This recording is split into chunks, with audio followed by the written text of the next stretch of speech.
নমস্কাৰ আপোনালোক সকলোকে প্ৰফুল্ল অসম ইউটিউব চেনেললৈ স্বাগতম আছোঁ। যদি আপোনালোক চেনেলটোলৈ প্ৰথমবাৰৰ বাবে আহিছে প্লিজ চেনেলটো ছাবস্ক্ৰাইব কৰি দিব, ভিডিঅ'টো এটা লাইক কৰি দিব আৰু লগৰ বন্ধু বান্ধৱীক শ্বেয়াৰ কৰি দিব। আজি এইটো ভিডিঅ'ত আপোনালোকক জনাম যে অসম বন বিভাগৰ যিটো battalion AFPF Assam forest protection force তাত নতুন পদ কেতিয়া মুকলি হ'ব। এই ভিডিঅ'টোত আপোনালোকক গোটেইখিনি জনাই দিম, গতিকে ভিডিঅ'টো শেষলৈকে চাই থাকিব। এতিয়া আপোনালোকৰ বহুতো ল'ৰা ছোৱালী অপেক্ষা কৰি আছে যে অসম আৰক্ষী নাইবা অসম বন বিভাগৰ নতুন এডভাৰটাইজমেণ্ট কেতিয়া মুকলি হ'ব। আপোনালোকৰ বাবে এটা ভাল খবৰ, অসম আৰক্ষী আৰু অসম বন বিভাগ দুয়োটাতে নতুন পদ নৱেম্বৰ মাহত মুকলি হ'ব। গতিকে যিসকলে অসম আৰক্ষী আৰু অসম বন বিভাগৰ এডভাৰটাইজমেণ্টৰ বাবে অপেক্ষা কৰি আছে তেওঁলোকে এতিয়াৰ পৰা নিজকে ভালদৰে সাজু কৰক। এতিয়া বহুতো ল'ৰা ছোৱালীৰ মনত এটা প্ৰশ্ন, সেইটো হৈছে যে AFPFৰ নতুন পদ কেতিয়া মুকলি হ'ব। AFPF মানে হৈছে অসম বন বিভাগৰ যিটো battalion Assam forest protection force, মানে আপোনালোকৰ অসম আৰক্ষী যিটো AB আছে আৰু আপোনালোকৰ অসম বন বিভাগৰ যিটো AFPF আছে দুইটা প্ৰায় একেই হয়। আপোনালোকৰ ডিউটিখিনিৰ ক্ষেত্ৰতো একে, ট্ৰেইনিং একে বা হাথিয়াৰ একে, আৰু আপোনালোকৰ দৰমহাৰ ক্ষেত্ৰতো একে বা এলাউন্সখিনি লাগে আৰু সকলোখিনি একেই। আপোনালোকৰ যিটো প্ৰমোশ্যন সেই প্ৰমোশ্যন ছিষ্টেমটো একেই হয়। গতিকে যিসকলে অসম আৰক্ষীত ABত যাম বুলি ভাবিছিলে তেওঁলোকে যদি অসম বন বিভাগৰ AFPFতো যায় তেন্তে তেওঁলোকে একেখিনি সা সুবিধা পাব বা তেওঁলোকৰ যিটো সপোন আছিল সেই সপোনটো ধুনীয়াকৈ পূৰণ হ'ব। আৰু আপোনালোকৰ অসম আৰক্ষী ABৰ পৰা যেনেকৈ কামাণ্ডোত যাব পাৰি ঠিক সেই একেদৰে অসম বন বিভাগৰ যিটো AFPF সেই AFPFৰ যিটো গ্ৰীণ হৰ্ণ কামাণ্ডো আছে সেই গ্ৰীণ হৰ্ণ কামাণ্ডোত যাব পাৰে। গতিকে আপুনি যদি ABত যাম বুলি ভাবিছিলে তেন্তে যদি আপুনি AFPFতো সোমায় তেন্তে আপোনাৰ সপোনটো ধুনীয়াকৈ পূৰণ হ'ব।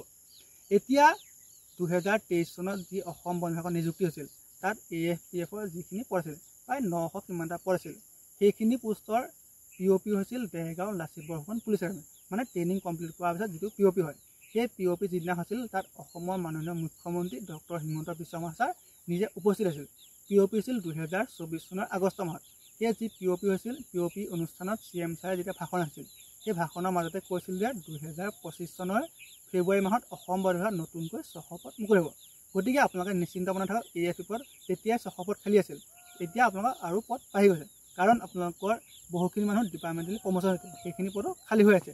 গতিকে এতিয়া বহুতৰ মনৰ প্ৰশ্ন, কাৰণ আজি ফেব্ৰুৱাৰী মাহ পাৰ হৈ গৈ এতিয়া নৱেম্বৰ পাওঁ হ'ল, কিন্তু নতুন পদ এতিয়ালৈকে মুকলি হোৱা নাই। বহুতৰ মনৰ প্ৰশ্ন। এতিয়া আপোনালোকৰ যিটো এডভাৰটাইজমেণ্ট ওলোৱা দেৰি হোৱা এটাই কাৰণ, সেইটো হৈছে যে যিহেতু অসম বন বিভাগৰ যিটো নিযুক্তি প্ৰক্ৰিয়া সেইটো SLPFে কণ্ডাক্ট কৰে আৰু অসম আৰক্ষীখিনিও SLPFে কণ্ডাক্ট কৰে।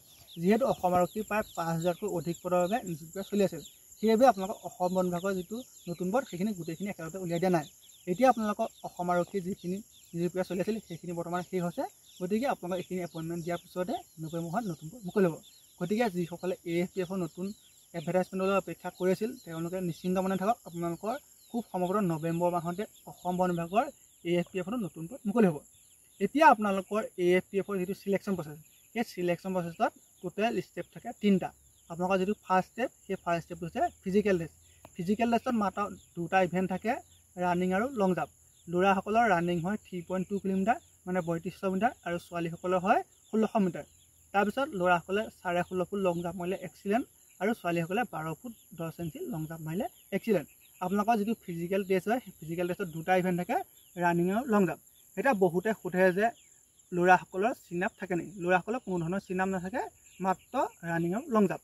তাৰপিছত যিটো ছেকেণ্ড ষ্টেপ সেইটো হৈছে ৰিটেন টেষ্ট। ৰিটেন টেষ্টটো আপোনালোকৰ অসম আৰক্ষীৰ যিখিনি AB UB ক্ষেত্ৰৰ ৰিটেন টেষ্ট হয় সেইটো ছেম হয়। আপোনালোকৰ 100টা মাল্টিপল চইচ কুৱেশ্যন আহে, প্ৰতিটো কুৱেশ্যনৰ হাফ মাৰ্কে, টোটেল কুৱেশ্যন হ'ব 100 আৰু টোটেল মাৰ্ক হ'ব 50। আৰু এটা ভাল কথা, সেই পৰীক্ষাটোত কোনো ধৰণৰ নিগেটিভ মাৰ্ক নাথাকে। তাৰপিছত যিটো একেবাৰে লাষ্ট ষ্টেপ অৰ্থাৎ 3 নম্বৰ ষ্টেপ সেইটো হৈছে যে ভাইভা বা অৰেল। সেই অৰেল বা ভাইভাত টোটেল মাৰ্ক থাকে 5, আপোনালোকৰ ভাইভাত 5 মাৰ্ক থাকে।